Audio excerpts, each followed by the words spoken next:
Professor, thank you once again for coming on board the mother of all talk shows.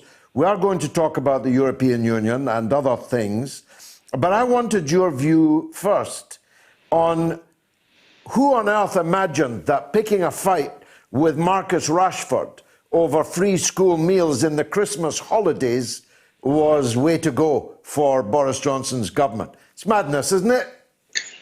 Yeah, I mean, there is no doubt that it plays straight into Labour's hands. I mean, at the end of the day, the Labour Party is desperate for politics to return to arguments about the better off versus the less well off, to try and paint the Conservative Party as the party of the better off and try to disconnect it from those working class pro-Leave voters that moved in the Conservatives' direction in the last two elections.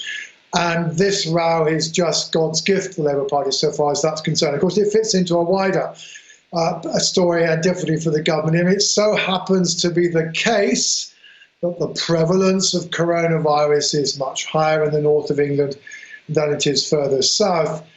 That's made it more difficult for the Conservatives to handle, and the fact that they ended up having this enormous row with Andy Burnham again enables the Labour Party to present the story that at the end of the day the Conservative Party is not sufficiently interested in looking after the interests of the less well-off sections of society. So, yeah, insofar as the success of the Conservative Party, 10 months ago now, was basically the result of pivoting politics away from arguments about left and right and better off and less well off and onto, so-called cultural issues like Brexit.